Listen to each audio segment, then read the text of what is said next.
Mungkin tadi Yohan ada mau nanya ya Yohan, malu-malu biasa Yohan. Tadi mau nanya topik kan?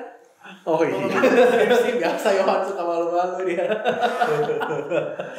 Ini kan jadi buat ini nih tadi kan sudah ngomongin tuh karirnya seperti apa, perkuliahan seperti apa. Nah, di jurusan game aplikasi teknologi nih ya, di sekarang ini apa sih topik skripsi yang lagi hangat-hangatnya gitu loh.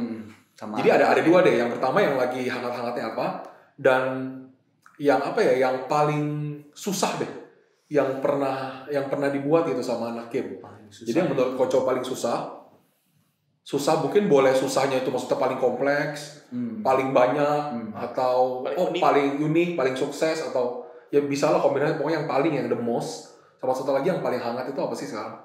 Oke.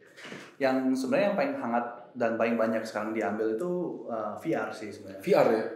VR kalau nggak AR itu masih 1-2, tapi VR tuh udah lumayan banyak sih. Jadi VR itu nah ini sebenarnya VR itu ada beberapa tuh yang memang kan karena VR itu kan kita mesti build dunia ya berarti ya, build dunia tertentu kan ya, semua harus di-build sendiri. Nah, kebetulan ada beberapa kelompok tuh yang memang mereka excellent di situ gitu. Jadi mereka build plus mereka bikin interaksinya juga bagus gitu. Nah, cuma sekarang ini memang banyak lah, kan kita juga baru beli beberapa devices kan ya. Nah, itu banyak yang dipinjem tuh. Banyak pinjem ya nggak tahu sih jadi apa enggak gitu ya. Oh, jadi kalau misalkan nanti teman-teman di sini ada yang mau masuk jurusan game dan mau ngembangin VR, kita alatnya bisa kasih pinjam ya? Kita bisa. Oke. Kita bisa kasih pinjam. Tapi jangan direntalin ya. Jangan direntalin. Jangan dijual juga ya. Atau enggak dibuat main doang ya. Jangan dibuat main juga doang. Tapi buat di developing lah jurusan ini, bukan buat main game doang.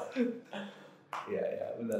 Nah, itu topik yang paling hangat tuh berarti VR ya. Nah, sekarang kalau yang paling apa ya, the most kompleks kayak the most apa kayak? Nah, kompleks ya sebenarnya ada beberapa sih yang kita lihat tadi. Sebenarnya VR itu pun bisa dibilang kompleks juga. Ada satu kan sebenarnya ya tergantung ya, VR itu kita bisa lihat kompleksitasnya seberapa gitu ya. Nah, ada satu kelompok tuh yang memang buatnya itu, ini memang mereka buatnya tuh developnya udah lebih dari 6 bulan sih, karena memang waktu itu dilanjutkan dari internship kan ya. Internship kebetulan di kita juga gitu. Nah, mereka build-nya itu benar-benar detail. Jadi kayak 3D-nya pun mereka bikin sendiri, mereka bikinnya detail. Interaksinya pun mereka pikirin kayak misalkan nih contoh let's say gamelan ya. Dia gamelan itu mereka benar-benar keahlinya, expert gamelannya, coba ditanya gitu. Biasanya sih yang cara mukulnya seperti apa sih, interaksinya seperti apa, dan mereka sampai sedetail itu.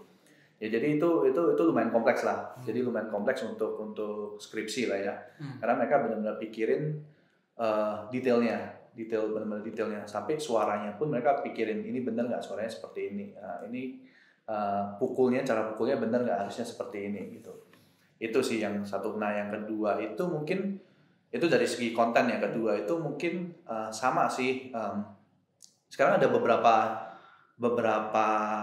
mahasiswa itu yang memang eager untuk pakai sensor-sensor kecil lah ya. Jadi contohnya itu mungkin sensor tadi ya kayak band gitu ya, untuk dapetin heartbeatnya, detak jantungnya lah ya, untuk lihat dari kamera, lihat ekspresi gitu. Nah, mereka kebanyakan main-main di situ. Jadi prosesnya itu main-main di situ, coba lihat kira-kira tuh yang paling pas itu untuk apa gunanya, untuk balance. Kan biasanya kalau kita main itu setiap naik level, setiap kita melakukan naik level semakin susah, Nah, itu kan ya agak statik lah ya. Nah, mereka mau buatnya tuh agak dynamic. Nah, mereka coba cari nih kira-kira input apa sih atau faktor apa sih yang memang mengakibatkan. Nah, itu kompleksnya sih sebenarnya lebih ke arah research-nya gitu. Research-nya itu yang paling pas di mana. Kan sebenarnya tujuannya itu kita tadi ya pengen mereka tuh juga pengen lihat kira-kira kita bisa tanda kutip ngocok emosinya pemain ya, kayak kita sama lah ya, biasanya kan ada tense build tense, terus habis itu kita relaxin, terus tiba-tiba naikin lagi. Film horor ya? Ya benar, film horor. Dia benar kayak begitu. Nah, cuma kan mereka harus mikirin kapan nih dia merasa tense. Nah, jadi itu tuh dilihat gitu caranya yang paling pas itu dari mana, dari sini atau dari gabungan gitu. Memang mereka pakainya itu kebanyakan tools, jadi mereka nggak build semua dari nol. Build semua dari nol. Cuma yang buat kompleks itu cari-cari tahunya aja sih. Kira-kira untuk game seperti ini dia seperti apa sih untuk inputnya. Nah, kira-kira 2 itu sih yang memang yang kompleks ya. Kompleks ya. Kalau misalkan disimpulkan yang paling hangat itu sekarang VR. Betul. Nah, tapi kalau misalnya ngomongin yang paling ribet, paling bagus, itu ternyata dilihatnya bukan dari segi kontennya aja, tapi dari segi seberapa serius, seberapa dalam dia nge-research ya. Betul. Itu keren banget sih. Betul, ya. Keren banget. Ternyata game itu bisa sampai sejauh itu ya. Mungkin kalau di sini ada ada teman-teman, ada rekan-rekan, ada adik-adik ya yang mau masuk jurusan game tapi orang tuanya nih agak ragu nih. Mungkin boleh dikasih nonton video ini nih. Ini yang ngomong langsung headnya. Jadi bilang bahwa game itu bukan main-main loh jurusan ternyata ya. Researchnya panjang loh ternyata. Betul. Untuk membuat suatu game yang biar bisa berguna kali ya buat kehidupan ya. Kalau nggak berguna ya selain berguna pun yang kalau game nggak seru nggak akan kita mainin. Iya, pokoknya yang seru gitu ya. Iya, yang seru itu. Itu ternyata. Terus tadi ngomongin lanjut lagi mengenai riset gitu kan ya. Riset sendiri ini bisa dikatakan bahwa sebenarnya kalau game sendiri kan sebenarnya kita udah dikasih semua kan, maksudnya diajarin programmingnya, diajarin desainnya, dan terbiasa untuk membuatkan suatu project gitu kan. Nah, dari sisi risetnya ini apakah memang kayak seolah-olah menjadi karakter seorang istilahnya ya, si mahasiswa yang di game ini benar-benar harus cari tahu sendiri gitu, atau kayak maksudnya inisiatifnya harus lebih tinggi atau gimana gitu sampai kayak bisa buat sesuatu yang kayak luar biasa seperti tadi udah disebutkan. Mungkin ya. Kalau untuk proses pengembangan harusnya semuanya mirip-mirip kayak gitu ya. Harusnya kita memang ada di fase awal tuh ideation dulu, terus habis itu kita coba cari requirement-nya lah ya, tanda kutip requirement-nya di luaran seperti apa dan seterusnya. Memang kebanyakan sih awal-awal pasti mereka butuh bantuan, nggak mungkin awal-awal tuh kita suruh kayak cari sendiri gitu. Nggak mungkin akan terbiasa kan, harus terbiasa. Nah, kita pengennya sih kita bantu, cuma sampai nanti semester agak akhir ya kalau bisa dilepas lah. Nah, dari situ baru bisa mulai sendiri dapat feel-nya, ini kira-kira saya mesti nyarinya gimana sih, nyarinya di mana gitu.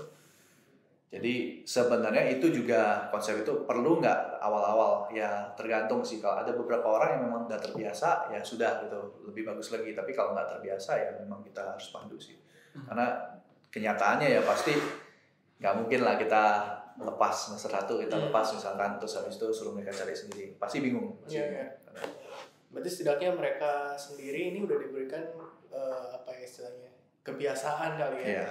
Terbiasa udah ngerjain suatu project, mereka di guideline buat riset, dan pada saat ngerjain final project pun tetap dibimbing kan ya, sebagai mungkin ada dari partner industrinya atau dari partner dari universitasnya ya. Betul. Oke. Betul. Mungkin cukup panjang ya perbincangannya ya, seru banget ya soalnya ya. Ternyata ngomongin game nggak sesimpel itu ya. Iya. Kompleks loh ternyata di belakang. Gak ngomongin hero doang ya, sama skin. Iya. Biasa gue cuma taunya beli hero, beli skin ya. Diamond. Oke, kalau gitu ya. Paling segitu aja teman-teman buat ngobrol-ngobrol sama Ko Andri Cowanda. Nanti teman-teman bisa saksikan lagi ya diskusi yang lebih lanjut lagi mungkin sama teman-teman yang lainnya. Thank you, see you. See you. See you.